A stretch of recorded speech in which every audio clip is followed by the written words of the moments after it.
અને હાલ તો મહત્વપૂર્ણ સમાચાર સુરતથી સામે આવી રહ્યા છે। સુરતમાં 32 કરોડની ચોરીનો ભેદ ઉકેલાઈ ગયો છે। જી હા, ચોરીના કેસમાં ફરિયાદી જ આરોપી નીકળ્યો છે।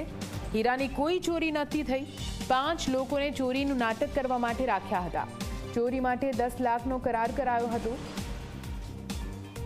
આ ચોરીના નાટક બાદ 5 લાખ ચૂકવાયા, 5 લાખ બાકી છે। કાપોદ્રા પોલીસે અને ક્રાઇમ બ્રાન્ચે ગુનાનો પર્દાફાશ કર્યો છે। ફરિયાદી જ આ સમગ્ર મામલામાં આરોપી નીકળ્યો છે। વધુ માહિતી સાથે સંવાદદાતા ચેતન જોડાઈ ગયા છે ફોન લાઈન પર। ચેતન, પૂરો જે મામલો ચોરીનો સામે આવ્યો હતો, ફરિયાદી જ આરોપી નીકળ્યો છે, આ કેવી રીતે આ પૂરું ષડયંત્ર ઘડવામાં આવ્યું?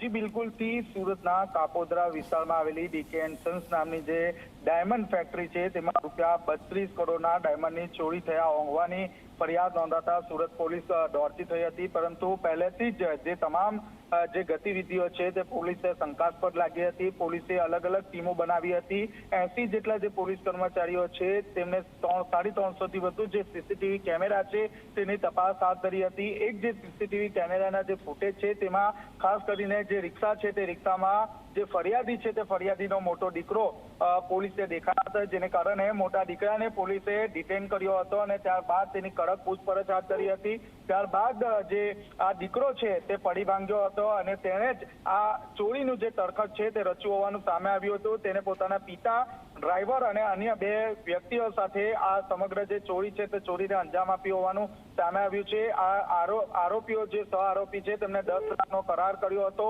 5 લાખ રૂપિયાની રકમ પહેલા આપી દેવામાં આવી હતી અને ચોરી થયા બાદ અન્ય 5 લાખની જે રકમ છે તે આપવાનું નક્કી કરવામાં આવ્યું હતું। હાલ ક્રાઇમ બ્રાન્ચની જે ટીમ છે તે ટીમ દીકરા અને બાપની બંનેની પૂછપરછ હાથ ધરવામાં આવી રહી છે।